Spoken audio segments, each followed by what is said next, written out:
So itong pag-uusapan natin ngayon mga sangkay, sigurado magpapa-high blood sa maraming mga Pilipino.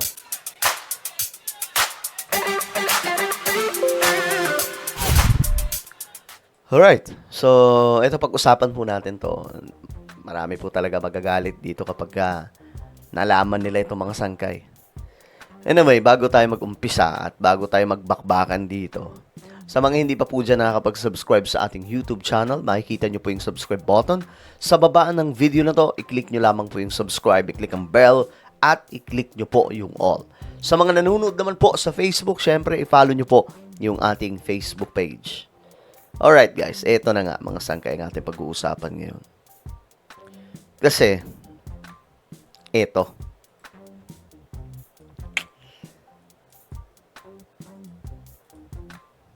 Yan ang ipapakita ko po sa inyo ngayon mga sangkay. Diesel prices have erupted since the Iran conflict started, with our country at the apex of the volcanic cloud.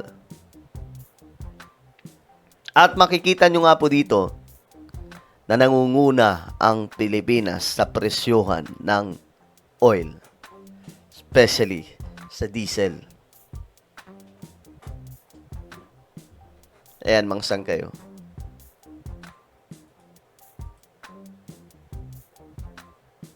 Ang lala, diba? Number 1 tayo.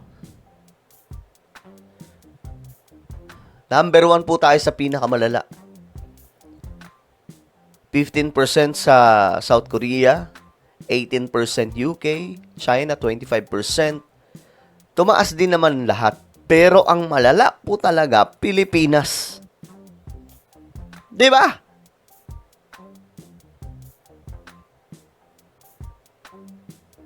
Prices are updated every week. Ngayon mga sanggay, bakit natin pinapakita ito?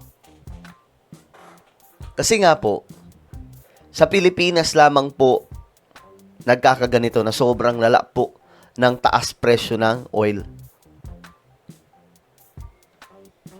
Ito, tingnan nyo po yung mga komento ng taong bayan. Hoarding, it's more fun in the Philippines. Bawi na lang next life.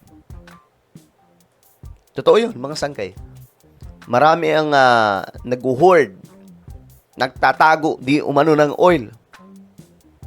Ito, may babasahin po tayo ngayon, mga sangkay.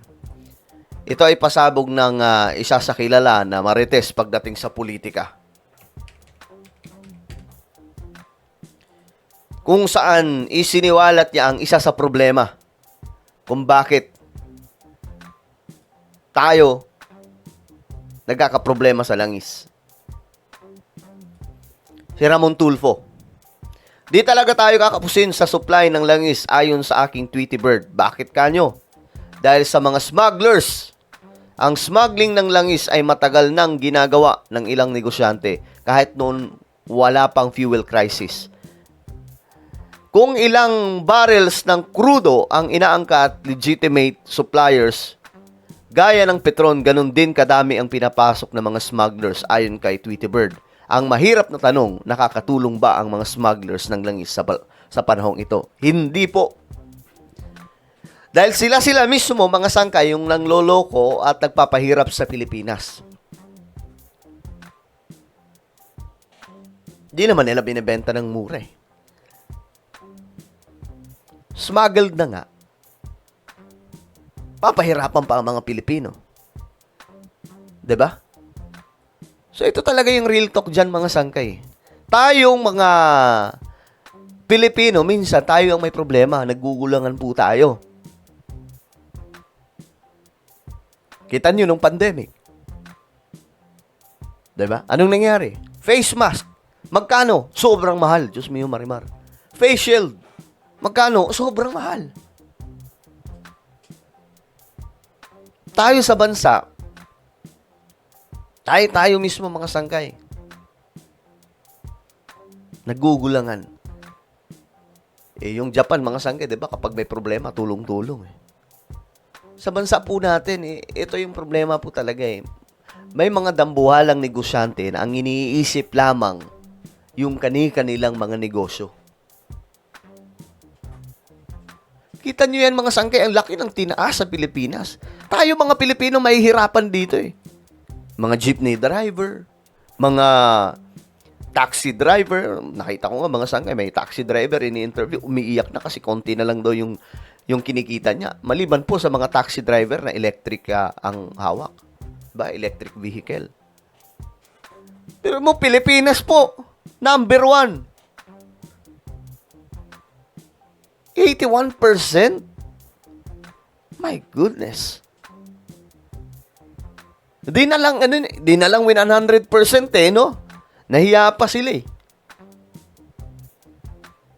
Tayo po talaga ang pinakamalala. Kahit dito sa ASEAN countries, tayo ang pinakamalala mga sangkay pagdating po sa pagtaas ng presyo ng oil. Na nakapagtataka po yun. Diba?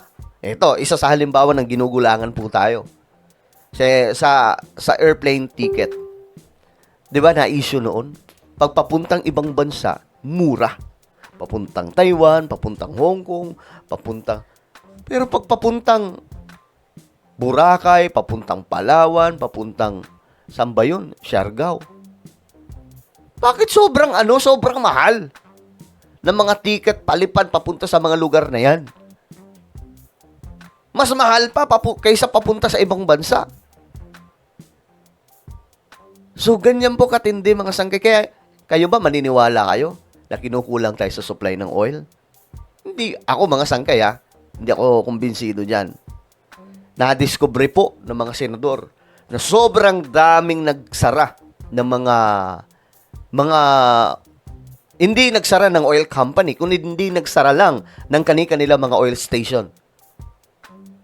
Ngayon, iniimbestigahan daw yun. Pero hanggang ngayon, wala pang nangyayari sa investigasyon. Ganyang kabagal ang proseso sa Pilipinas. Maniniwala ba kayo na nagsara yung mga yun dahil wala nang supply ng oil? Ang sabihin po natin, nagsisisara ang mga yan kasi bahagi po ng paghuhoard, no? Mukhang gusto po nila na yung oil, saka na natin ilabas yung oil kasi tataas pa to eh. Kapag tumaas yung oil, saka natin ilabas pag umabot ng 200 per liter. Ang lupit. 'Di ba? Nakakalungkot mga sangkay. Nakakagalit syempre. Magna-number 1 na lang tayo sa pagiging sa pagiging loko-loko pa, pambihira. Tayong mga Pilipino Kailan kaya mababalik yung tamang kultura natin mga sangkay, no? Kawawa yung mga katulad ng mga kababayan natin na nag-jeepney, nagdadrive ng jeep, nagdadrive ng taxi. Kahit po yung may mga private vehicle, di ba? Sinasamantala po yung nangyayaring ito para pagkakitaan po yung bansa natin ng higit pa sa triple. Di ba? Yun yung nakakabanas dun. Habang sila, yung mayaman, yung mga kababayan naman po natin, nag-ihinagpis. Ay nako, sobrang oportunista kasi ng mga negosyante sa atin. Exactly. Yun yung mga sinasabi po talaga natin, mga sangkay. Kahit lumang stocks pa nila, tinaasan agad. Business is business. Minsan naisip ko na rin na wala. Wag na pala. Ay nako po. Old numbers, it's much higher than that now. Seryoso ba? Naku. Sa wakas, nag-number 1 din tayo. Nag-number 1 nga tayo sa pagiging ewan ko, hindi man lang kinikilabutan itong mga negosyante, no? Mamasyal ka sa paligid. Sobrang mahal po mga sangkay. At out of control ang gobyerno. Dahil nga po, wala binigay po natin sa mga negosyante yung kumbaga inasa natin sa kanila, sa mga oil companies. Mga buraot ni. 'Di ba, mga sangkay? Ginugulangan po tayo Sinasamantala po tayo. Oportunista talaga. Number 1 talaga Pilipinas pagdating sa kalokohan, sabi ni Carmina. Oh, real talk yun. Masakit pero totoo din eh.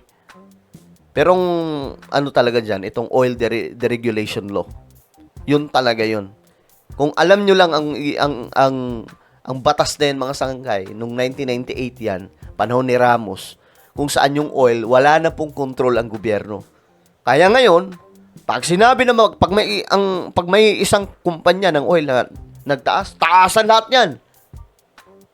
Pag nakita nila, oy, ang laki ng tinaas nila, lamas yan natin. Wala nang control ng gobyerno.